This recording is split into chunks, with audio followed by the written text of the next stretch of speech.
Mazi KK Odeluga. Mazi Ejikeme Obasi. Na Mazi Oke Okachuku. This is Straight Talk Radio, the world as we see. Coming to you from WGHC 98.3 FM. Your voice, your music, your station. Listen to us this and every Saturday at 4 to 5 p.m. U.S. Central, and this and every Tuesday at 9 to 10 p.m. U.S. Central. Ndewono. Hey, Sultano. Hey, Ratano. Hey, Question. Hey.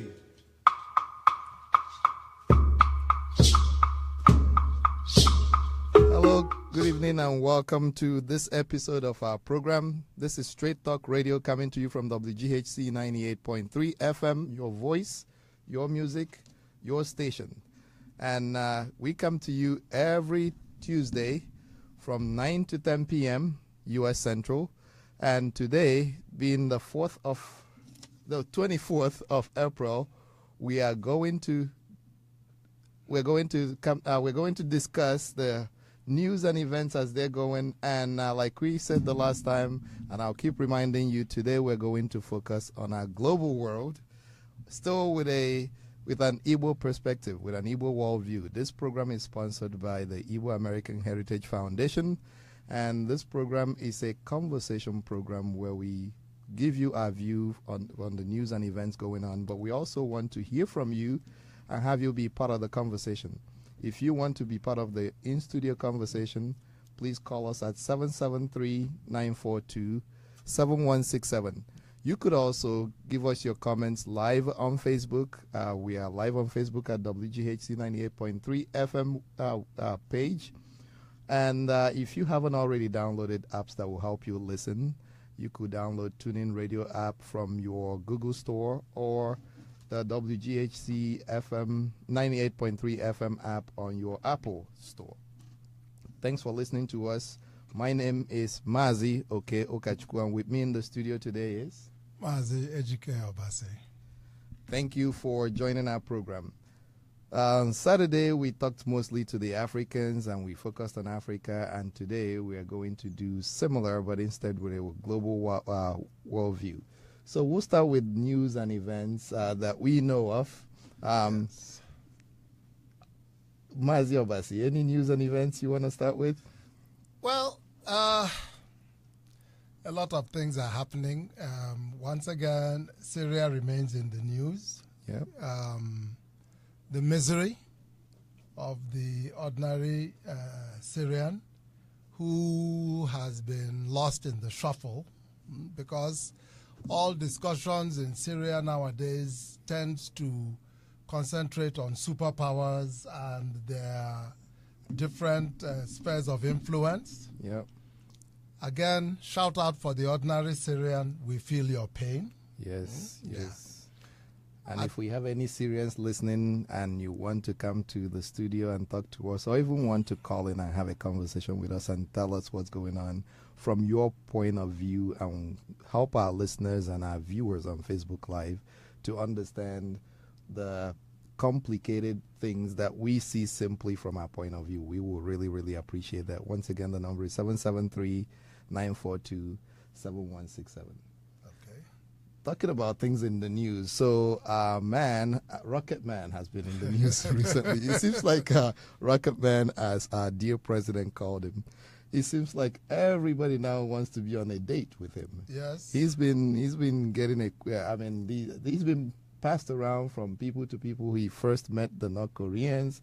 Oh, sorry, the South Koreans. I'm talking about the North Korea, Kim Jong-un. Yes. And then he met the Chinese Prime Minister, and now Russia wants to talk to him. He's going to be meeting with President Trump, and I'm pretty sure the British would like to meet with him.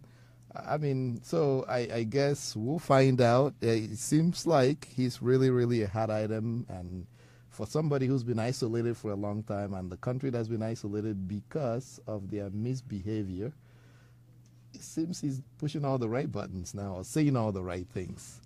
I'm wondering if there's going to be a second date after the first ones. Well, I think as with everything international politics, it's not as simple as it appears at first glance. First of all, I think he has achieved a strategic aim.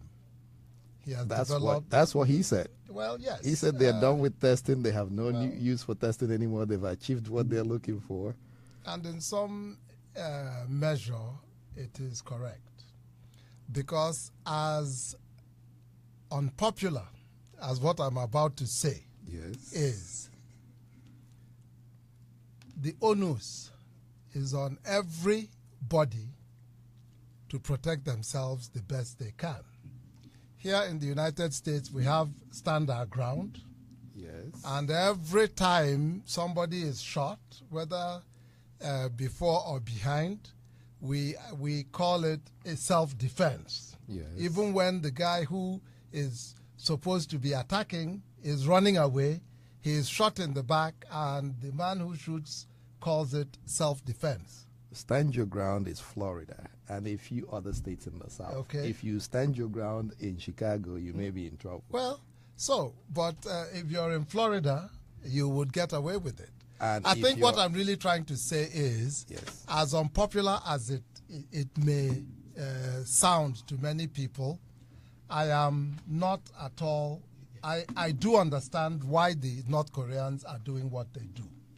So you It is you self-preservation. believe them that they are doing it for their own protection. They're doing it for their own protection, yes. Okay. So actually, you brought Stand Your Ground and the shooting and all that. So another thing that's been in the news is that we continue to get all these shootings. So this week in the U.S., starting on Sunday, we had another shooting. Okay. At a Waffle House. Yep. And at least this time around, it seemed like we have a new narrative than the regular narrative that says that the deterrent or the deterrent for a bad guy with a gun is a good guy with a gun. This time it was just an unarmed good guy. Yes. He didn't have to get a gun to shoot him down. Oh, well, Yes. he didn't shoot him down. He Wrestled the attacked gun him, away wrestled from him. Yes, yes. And then he ran away. So what do you think? I mean, I'm thinking with the thing going on in Florida, it seems like we are not, I know some people are talking about it, but they're not talking about it enough. We live in an era of violence. And unfortunately, what used to be out of place is now mundane. I think it is now becoming a daily occurrence. At least here in the United States, where we live, and in most of the Western world, these random acts of violence come up quickly to the world's view, Right. so that it's made public and people can hear about it.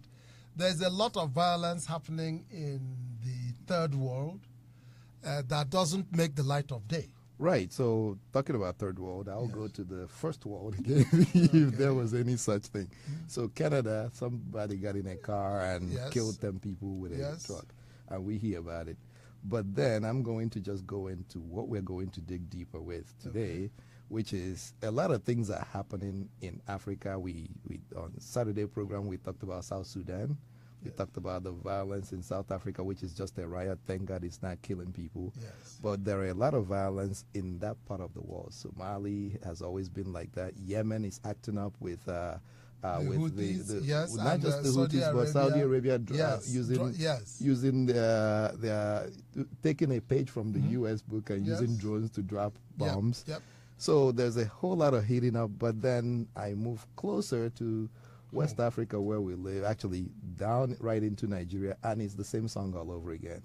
So this afternoon, or actually early in the morning, I was inundated with news from people in Nigeria and people in the U.S. sending information about the herdsmen again killing people in the same state. And what I do not understand, I know I'm going off script for a second. What I do not understand is this is the same state where they have been killing people. I mean, they killed about, 73 people, Yep. got buried. They went back again and killed some more people, and now they go back again. Are you telling me there are no security apparatus around that the same thing will keep happening at the same place over and over and over and over again? Well, I think the good news is that we have somebody who's been on this program before, who has just returned recently from the region. And I think we can talk to him directly, and hopefully people who are listening to the program will hear firsthand as to what exactly happened, and then maybe we can have a serious discussion on how we should really begin to frame these events that are happening in Nigeria. Yes. So with that, I would like to welcome Attorney Emmanuel Ogebe right to the program. Thanks for joining us, Attorney Emmanuel. Yes, thank you very much for having me. Yeah, you're welcome back. We know you were recently in Nigeria, and I think you will probably give us updated information. Mazi Odeluga is here too. So Hello, yes. Emma. Welcome back, my brother. Thank you very much. Yeah, and thanks for joining us. I know this is you're still reeling from jet lag. So, yeah.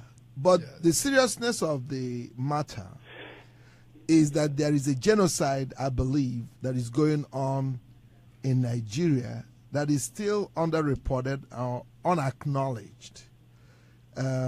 This menace of the Fulani Herdsmen. So what can you tell us from your visit exploration? I know you've been in touch with a lot of the places where that have been facing increasing violence and attacks from the Fulani Herdsmen. Yes, I can tell you that today is indeed a very, very sad day in the annals of that country, Nigeria, that these people were able to go into an early morning mass and slaughter 2 priests on the altar. This is inconceivable. Now, this makes a mockery of every argument that has been made that this is simply a conflict between herdsmen and farmers. Yes. The Catholic Church that was attacked today, where about 20 parishioners, including their priests, were killed, including the catechists were killed, was not a farm. The attackers who came did not come with cattle. This happened at about 6 a.m., this morning. Yes. So they have demystified this false narrative that it is a battle over scarce resources. Now, when I was in Nigeria, one of the places I went on investigation was Miango in Plateau State. And we saw clearly an American mission compound that was attacked by the Fulanis. Yes. The signboard clearly stated that it was a school of evangelism. Yet it was attacked. So if it was simply herdsmen farmers, they would not have attacked an American mission compound. Now, so we really need to draw the attention of the world and the global community to the true underpinnings of these attacks. We must not forget that the Fulani invaded that region of the country pursuant to a jihad. That's how they came there. And they conquered some territory, and they were resisted in some other territories. Yes. So as the Catholic Diocese of Makurdi said in their statement today, these people in these communities successfully resisted Islamization by the Fulanis in 1804. And they are continuing that jihad now under the watch and the condonation of General Buhari, who is himself a Fulani herdsman. Yes. So, ladies and gentlemen, I think that we must be very clear about what is happening. We must not allow ourselves to be fooled anymore that this is a product of climate change or anything of the sort. No, this is a jihad properly so-called. Yes. Now, let me also point out that in addition to, seeing the mission compound, the American mission compound attacked in Plateau. We saw, entire communities that had been devastated, and the people have been dislodged. Yes. And we saw the Fulani and their cattle right there. Mm-hmm. In fact, in our meeting with a caucus of members of the House of Representatives from Plateau State, one of them pointed out that 44 communities in his constituency have completely dislodged. Mm. And the Fulanis are currently occupying them. But what is worse still is that the people who were displaced from there have been prevented from going back into their ancestral homelands by the Nigerian military. So this is not just the herdsmen that people are dealing with, but they are also having to face, clear collaboration by the Nigerian military with the herdsmen against the indigents of those communities. Yes, and what you're saying is not new. It was recently clearly made known by no person other than retired General T.Y. Danjuma, who is not accusing the Nigerian government, but stated emphatically that the military, the Nigerian security apparatus, are collaborating and conspiring with the herdsmen to attack communities. And you're right. This is one of the things that I think have been lost by the world, that there is a genocide going on in Nigeria since 1966. Islamic genocide. We saw that before. It became popularly known as, they call it radical Islamic fundamentalism. There's nothing radical about it. It's a systemized way of, land grab. Yes. And that's what you're describing. Yes. So the Fulani, these marauding terrorist groups come in with their cattle in disguise, provoke the local people, and then clear the area, and then the military will protect the land, and they take it over. And then the people will go into displaced camps, and they keep pushing them further south, or until, like Usman Danfodio, their great-grandfather, stole them, until they dip the Quran in the Atlantic Ocean. Yes. No, yeah, absolutely right. And, I need to point out a couple of things. General T.Y. Danjuma was very clear that there is complicity between the military and the attackers.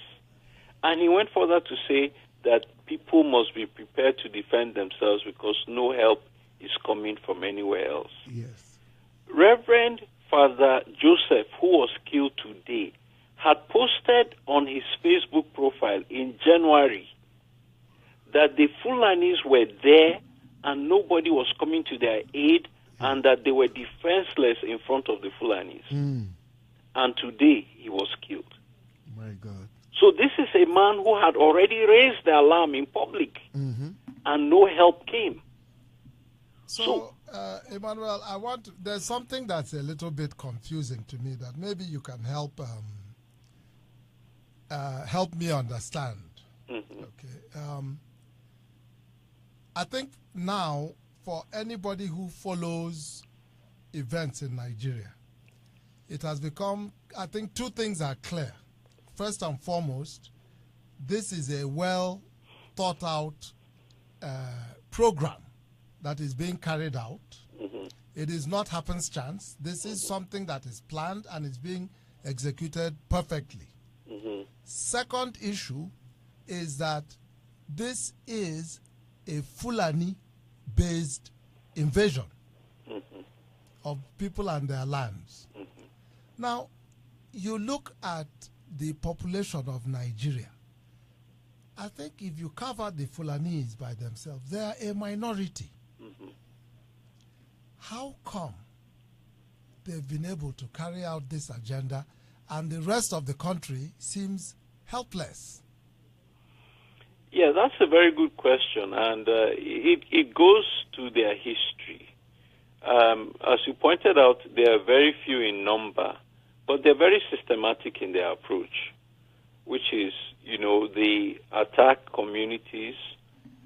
Sometimes they do it directly by jihad. Sometimes they do it stealthily by implanting themselves into a community. And after they're well accepted, they then overthrew the ruling authorities there and established their domain. So this has been the history of their conquest of many parts of northern Nigeria. If you look at the security infrastructure in Nigeria right now, it is completely dominated by them. Yes. And so what they've done is systematically infiltrate these institutions and ensure that they have placed themselves in very significant positions to control the security architecture. And that is why you find a situation where the Minister of Defense announced to the whole world that what was happening in Benue, what did the people of Benue expect? That after all, they blocked the grazing routes. This is the Minister of Defense, so he's supposed to be responsible for the security of the people, of his own citizens who are being killed. Basically speaking in favor of people that they allegedly claim are from different countries, not from Nigeria. Yes. How can you favor people, citizens of a different country, over your own when they're killing your own people? Yeah. This shows you that they have an allegiance to a supranational entity, which in this case is the Fulani Caliphate found in the West African sub-region. Yes. And it's interesting that you brought up the fact that the Fulani Caliphate is actually spread out all over West Africa, because even the current president, President Buhari of Nigeria, did acknowledge that a lot of the people who are bringing this violence and attack upon the citizens of Nigeria, that they are not Nigerians. But none of them have been arrested. None of them have been either disarmed. And he's currently on a tour of Europe. You would think that these kinds of events would have necessitated his returning back home to take care of the security situation of the country. But I don't think he's even made any statement about this matter. Well, I mean, the president's insensitivity and indifference to the slaughter of his citizens is not in doubt. During his New Year's Day broadcast, in spite of the massacre of 73 people in Benue, he basically glossed over it. When he eventually did make remarks about it, he did not reference the killers who are Fulani herdsmen. So he has tiptoed around the subject as far as he can get away with. When he visited Benue belatedly for 3 hours, he did not go to the graveside to pay his respects. And so the body language is very clear that he condones what is going on, and his troops are not being properly utilized to stem the tide of these atrocities. Now, let me even point out a shocking revelation that I uncovered on this trip. I was shocked to learn that one of the top military officers in the current administration is not only an active member of the Miete Allah Cattle Breeders Association, which has, in some instances, justified and even claimed responsibility for some of these atrocities, but that his actual house is the location for the placement of their vehicles and so on and so forth. Okay. So I was shocked to see this in Abuja. So this is not even hidden. They don't even hide their affiliation. We must not forget that President Buhari is affiliated with both Boko Haram and the Miate Allah Cattle Breeders Association. Why do I say so? He is the life patron Yes. of Makban. And then we must not forget that he was nominated by Boko Haram to be their spokesperson in negotiations with the Nigerian government when it was headed by Jonathan. So the two terror groups that are bedeviling Nigeria now, the president is personally and publicly affiliated with them. Yes. To take it a step further, General Buhari's mother is from the Kanuris, Okay. which is the source group or the people group For the that Boko Haram. is Boko Haram. Yes. And then his father is from the Fulanis. So this is the first Nigerian president in the history of the country to be linked by birth to the two terror groups that are bedeviling the country right now. So basically I'm saying that he has the contacts, he has the capacity to be able to reach these groups and to stand them down. And he has not done so. Okay. Interestingly, people who had advocated, remember back in 2015, I think it was the conventional wisdom that as a former military man and somebody who comes from that region, the northeastern region of Nigeria, that if he became the leader of the country, that maybe he would be better suited to deal with the issue of Boko Haram. Yes. And he himself actually made it a pillar of his campaign. Yes. That he was going to bring the whole Boko Haram crisis and all the attacks and all the killings and all the destruction that they are causing, that he was going to bring it to an end. And that was the reason why he came to the United States to ask the government of the United States to give him the ammunitions that hitherto was refused to be sold to the Nigerian military because of their human rights records. Which hasn't Now, changed. the question is, where is Leahy Amendment now that he's back? He's going to be back in the U.S. He's coming back at the end of the at the end of the month. Yes. But before Has we anything answer, changed with the human rights record of the Nigerian military that will necessitate their acquiring more weapons from the United States? I actually think that that is a very legitimate question. But maybe to segue into that question is to look at the role the West played in the last election that was held in Nigeria.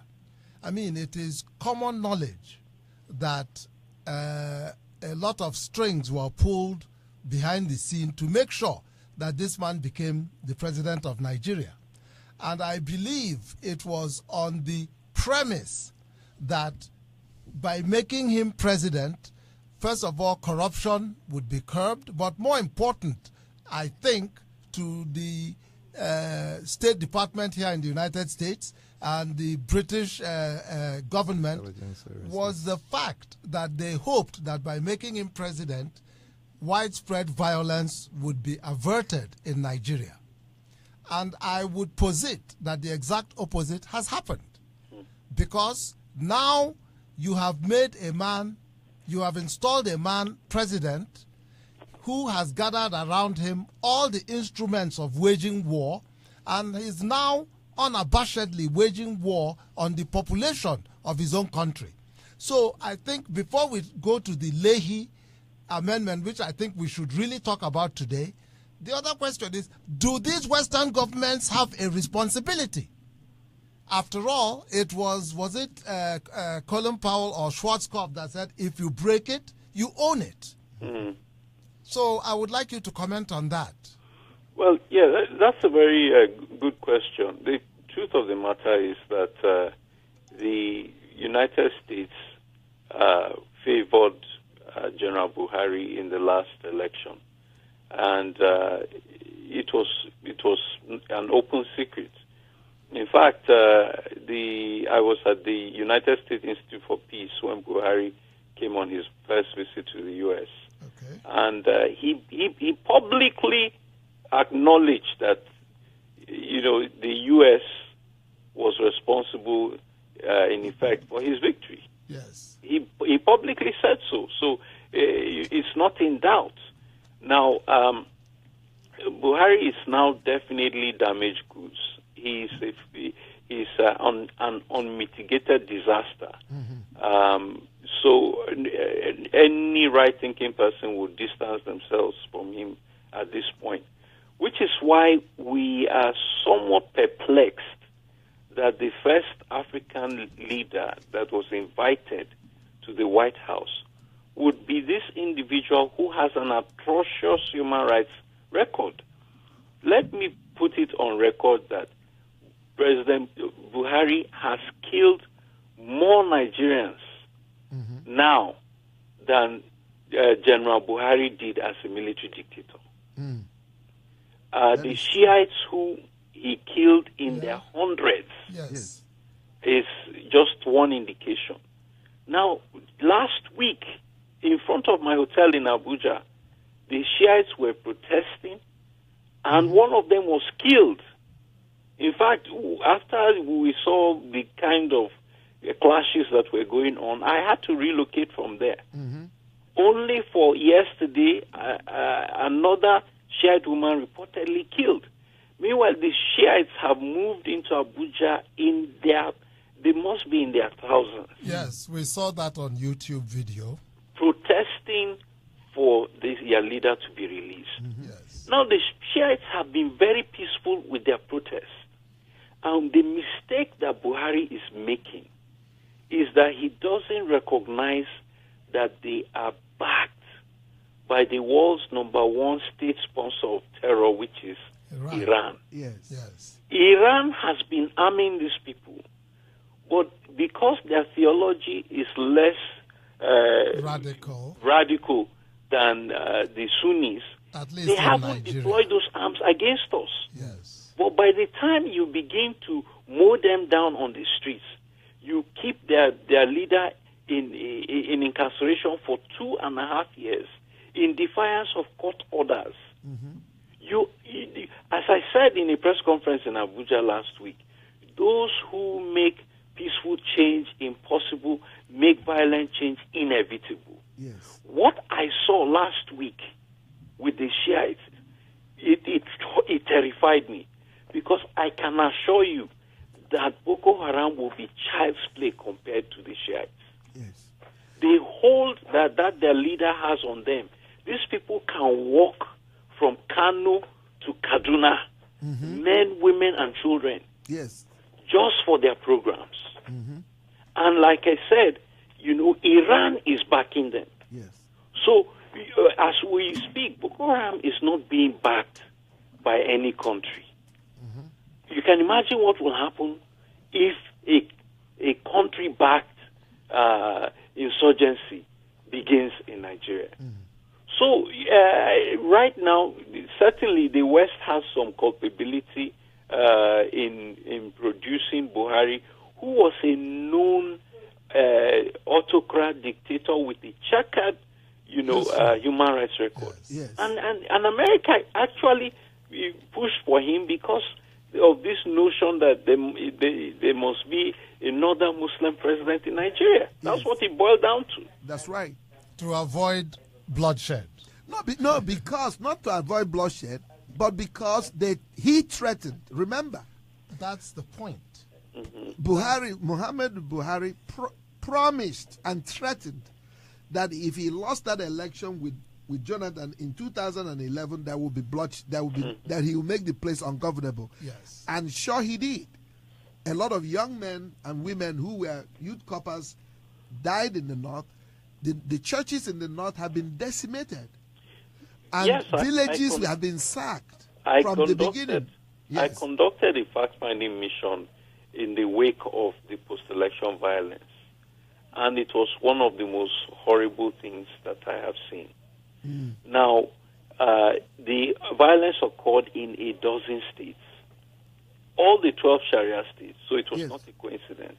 Yes. And hundreds of churches were burnt, over 700 churches. Yes. The worst single attack on Christendom in contemporary world history. Yes. Happened in 48 hours. Now, you are talking about youth corpers killed. I personally knew Ike, who was killed in Bauchi. during my youth service in Aba many years ago, I was legal advisor to Aba local government. I was a young boy in the home of one of our coppers. And so he used to serve me meals and all of that. And he looked at me with admiration with my khaki and everything, not knowing that one day he himself would wear that khaki and go to Bauchi.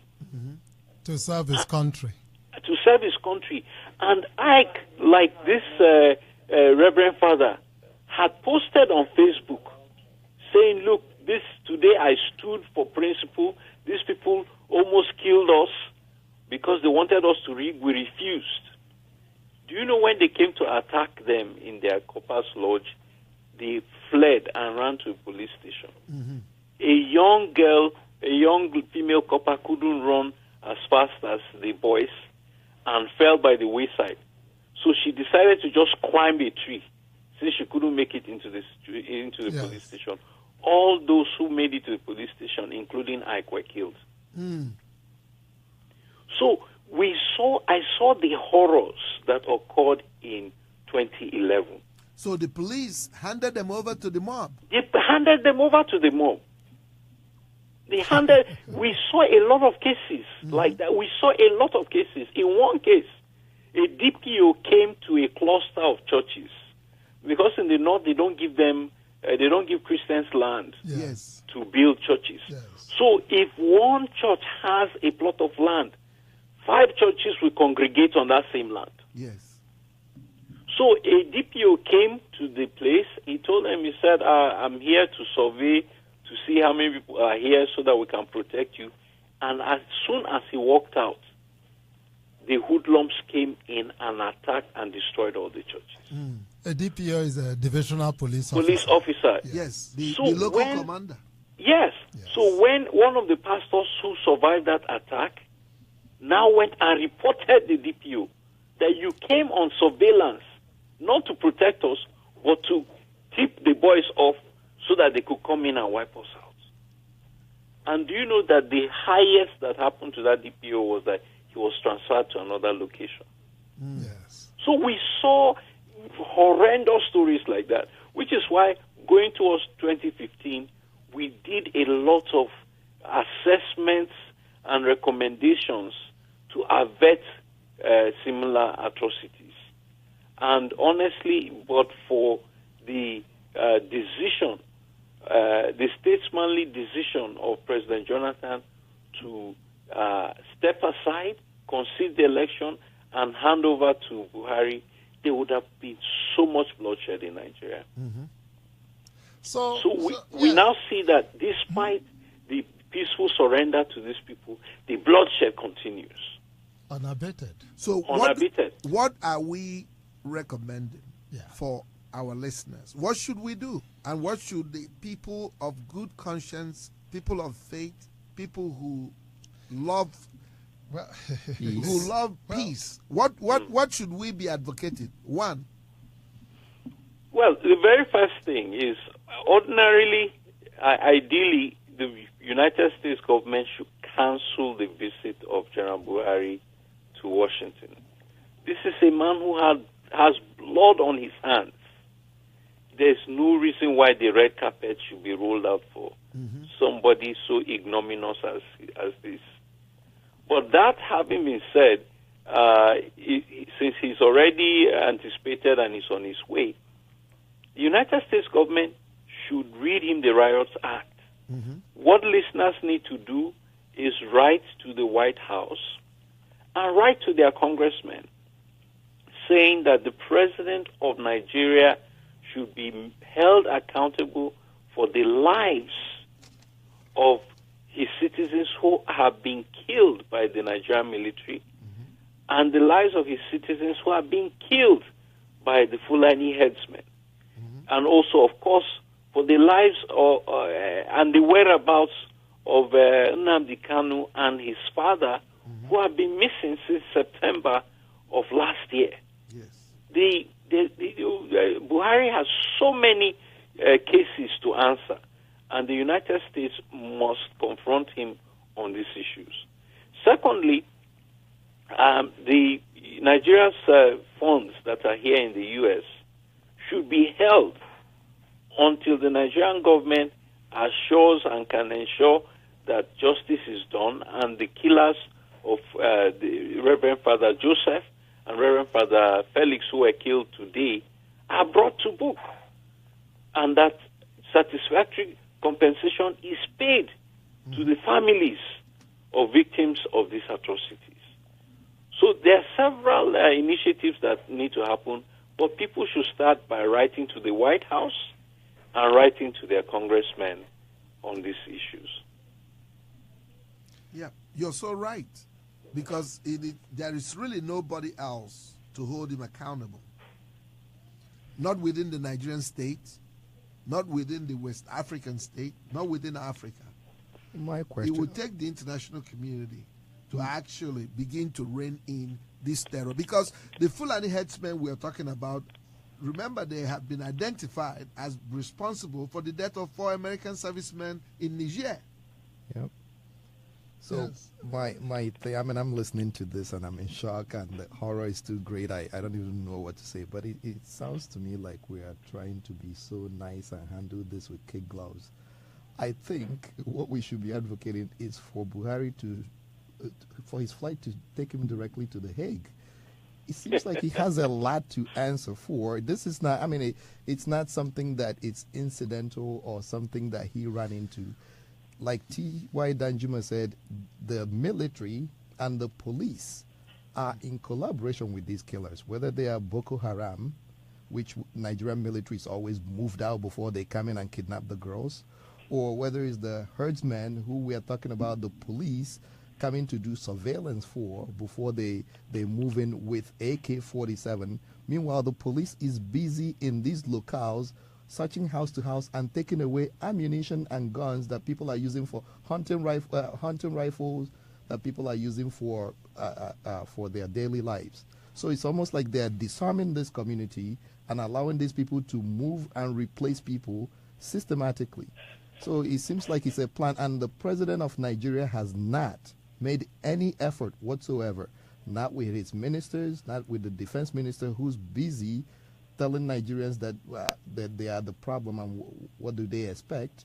He is the defense minister, which means anything that crosses the border outside of Nigeria he's supposed to be in charge of. Instead, it sounds like he's perpetuating this violence on the people. For me, I'm thinking we should not just be advocating for him not to get to the U.S. We should be advocating for his flight to fly him straight to The Hague. No, I like what you're thinking, and I wish that it was that simple. But let me underscore a point which you have just made. After General T.Y. Danjuma made those remarks, can you believe what the military did? The military went into his community and disarmed the community. Then they began to arrest local boys in his village, in General T.Y.'s village. One of them was arrested for allegedly taking unauthorized photographs of the Nigerian military convoy. And that was how they began to molest the people in his community. Having disarmed them, the military pulled out, leaving them vulnerable to the intimidation of people who speak up. Let me just come in here a little bit, because it seems to me that maybe we are missing, something is missing here. Ndi Igbo say one man cannot feed the public. You can cook and cook and cook, the public can finish whatever you cook. One man cannot eat the food that is cooked by the public either. There is strength in numbers. Okay? It seems to me that this menace, for those who know the history of Nigeria, Nigeria has never truly been one unified country. We have had a history of local interests, local differences. The Biafran War was a clear example of where we have splinters in the unity of that country. if there is anything that should unify Nigeria, it should be this Fulani Menace. Why am I not seeing a move for the rest of Nigeria to come together conclusively to say, you know what, this has to stop today? Yes. Where are the Yorubas? Where are the Igbos? The Middle Belt, yes, the Middle Belt, there are also a lot of no, they are in a groups. buffer zone. It's Yes. almost like so they where is everybody else? Yeah, the Middle Belt actually needs some kind of, it has to be a DMZ. There has to actually be a peacekeeping force that will come in, because remember that this is a continuation of the jihad that was begun by Usman Dan Fodio. Let nobody make any mistake about it. Because even Tafawa Balewa, at the eve of the conversations in 57 regarding the independence of Nigeria, did categorically state that if the South, the West, and the East continue to push for the British to go, that the moment the British leaves, that they will continue the jihad that the British cut short until they they dip the Quran at the Atlantic Ocean. And so that has been the guiding principle, and that has been the motive for the House of Fulani within the Nigerian political space. Then so, why is the rest of Nigeria so silent? Because, like has been said, there has been issues that have come up within the political space that seems to make it look like it is their problem, not my problem.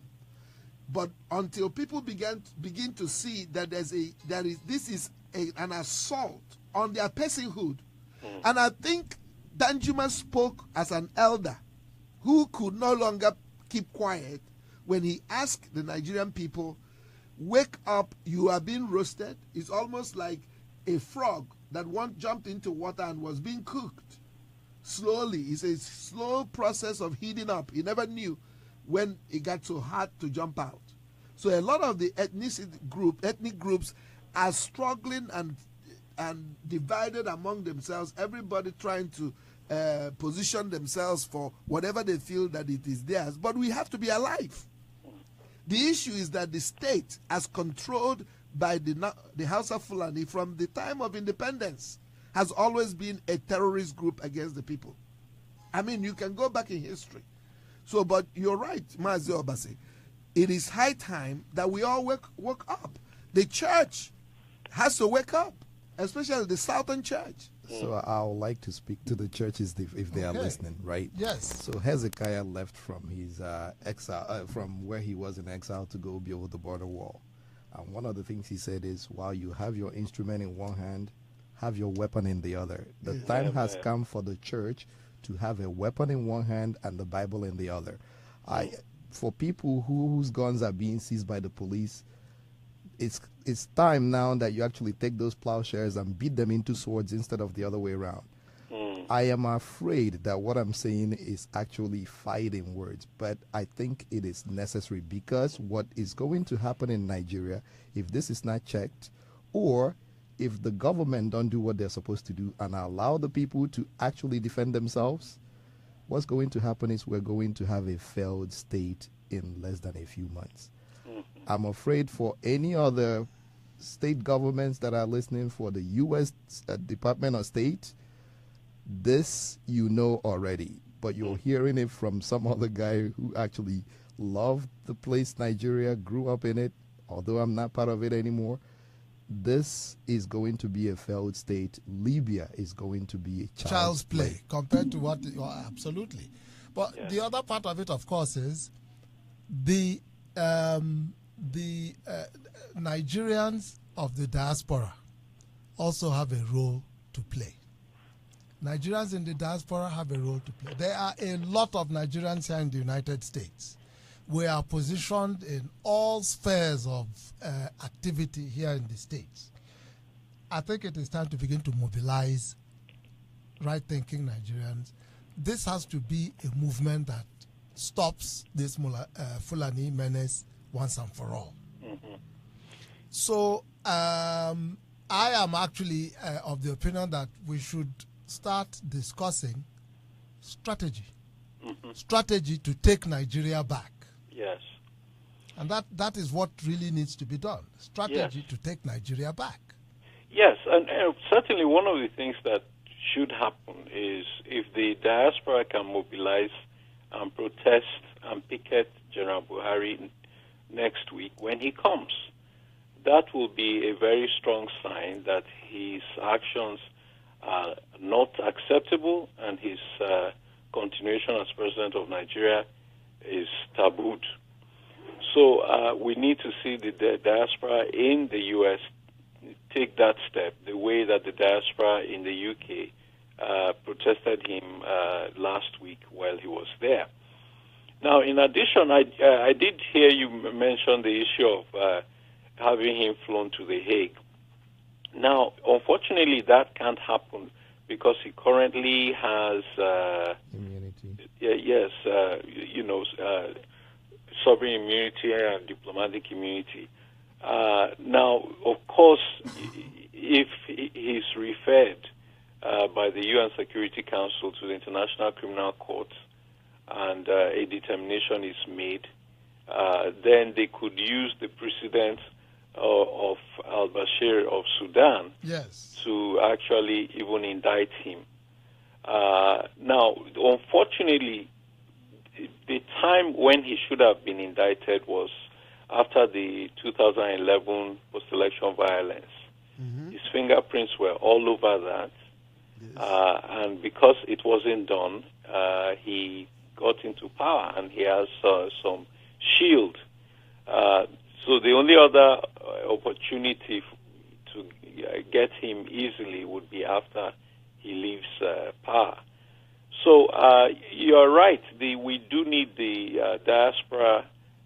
Definitely the hope and salvation for Nigeria as currently constituted can only come from the diaspora. We have basically seconded the leadership of the country to inept people, and we're paying the price of our using our talents outside. Now, the World Bank just reported that diaspora remittances last year to Nigeria was $22 billion. Okay. That shows you that we're an economic force, but we're not a political force. Yes. And that needs to change. Mm-hmm. And like you said, that requires strategy. We need to be able to sit down our leaders and say, we will not accept this. We need to even be able to impose sanctions on that country. That's if right. all of us in the diaspora agree that we're not going to remit funds until X, Y, and Z is done, we can shut down the economy of that country. Well, you can shut down the economy to the common man. These people are totally immune to the suffering of common people. But what we can also do is many of us are citizens of countries around the world. In Europe, in Canada, and here in the United States, we are citizens. We have the ability to petition our government to begin to put pressure on rogue governments such as this to begin to look for change. Yes. And maybe one of the things we should be looking at trying to do is to, for those of us here in the United States, begin to write our congressmen and women. Yes. Begin to invite them to hearings. Begin to let them know what is going on. And again, the only way you can make a difference is if we ourselves are organized into a strong movement. Yes. A few people talking on the airways does not cut it. So the switchboard... But that is how it starts. Yes. And so can you give the numbers yes, that people can the call? White House switchboard is 202-456-1414 or 202-456-1111. That's 202-456-1414, 202-456-1111, or 202-224-3121. So call either of those numbers. Yes. And make your voices heard. Ask whoever is answering that they hold President Buhari accountable if he makes it to the U.S. on the 30th of this month. Also, tell him to bring back the Leahy Amendment and make sure they do not sell any weapons to this government who is going to turn around and use those weapons on the citizens, yes, which is what they've been doing. And actually are going to, whatever weapons they give them is going to end up in the hands of the herdsmen, as they call them, or Boko Haram. So it doesn't make sense to take U.S. weapons and put it in the hand of terrorists, pretending like we're selling it to Nigeria to fight these people. And you are listening to WGHC 98.3 FM, your voice, your music, your station. This is Straight Talk Radio, and we're discussing the menace of the herdsmen in Nigeria, herdsmen unquote, and the catastrophe that the government is and how they've been complicit and collaborating with these terrorists to kill their citizens. And on the phone with us is an attorney that's been fighting for human rights in Nigeria and being very helpful, helping those displaced by these conflicts caused by these terrorists, the Dapchi girls, I'm forgetting the Bring Back Our Girls, the Chibok girls. Chibok girls, yeah. And currently, the most recent news in Nigeria are Christians being killed by these groups who have been, whose menace have been described previously as being an attack on a conflict between farmers and herdsmen, but there are no farmers in church. Now, let me ask you, as we continue this conversation, you see, President Buhari went to London and talked about lazy youths. And there are so many Nigerians who are angry about it, who are commenting that this is so bad that he's, talking bad about our youth who are really very hardworking. But I kind of disagreed with their position because I feel that he is staying true to a script that has been written from the days of the beginnings of Boko Haram. And that script is that the problem of terror and violence in Nigeria is related to unemployment. Miscreants, young people who don't have jobs, who don't want to work, and that if we find them work, we will solve our problem. Again, an idea that was part of the narrative about that Boko Haram wasn't a terrorist group.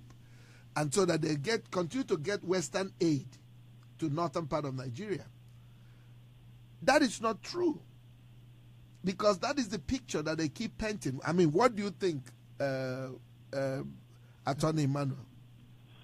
Well, it's unfortunate that the president lacks any gumption, which is why a very simple question that should give him a window to attract foreign direct investment into his country turned into a diatribe against his own citizens.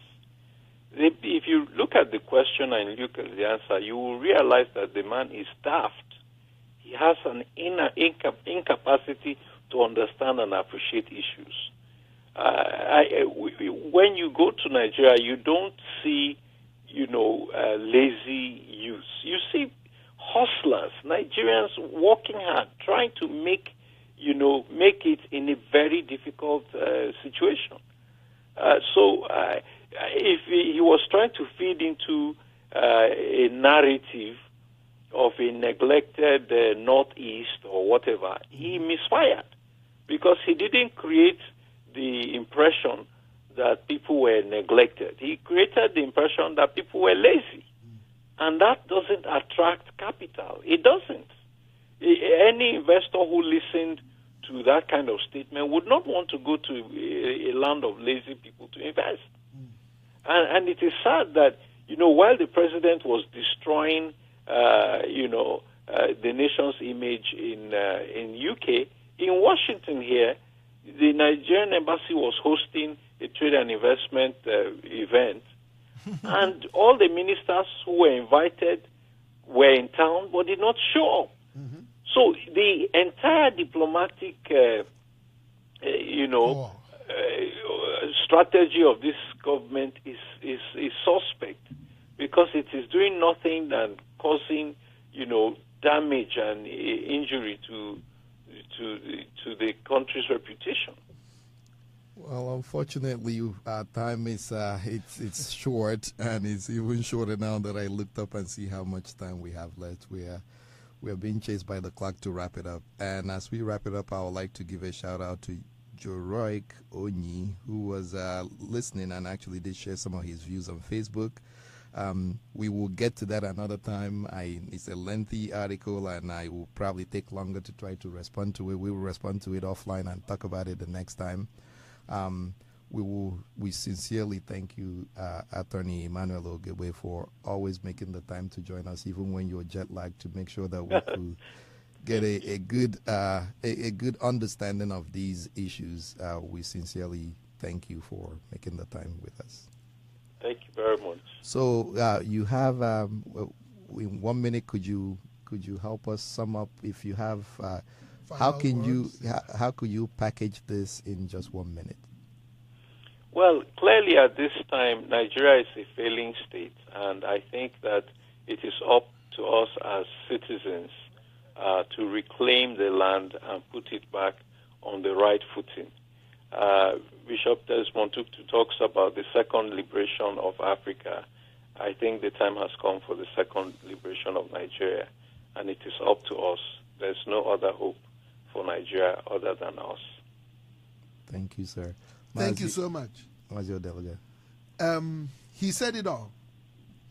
This is a time for action, a time that everybody must wake up and take back that space for the sake of the people who fought for the independence of that country.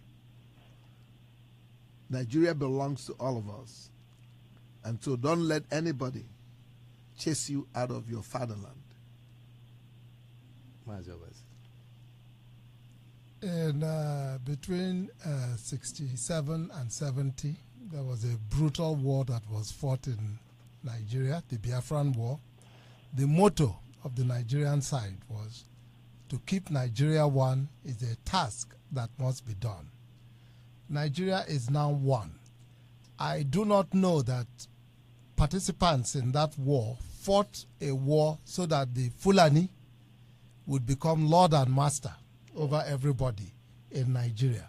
If you truly believed in a free, equitable, and prosperous country, then it is time for you to stand up and say a deafening no to any form of imperialism, no matter where it is coming from. And from me, Mazio Kachuku, I will try to quote some better words than what I could say, which is, arise, thou that sleepest, wake up from your slumber, and the risen sun will shine on you. Catch your phone. They will. Thank you, my brother, and God bless. Thank you. Yeah. Hey, Sultan. Hey, President.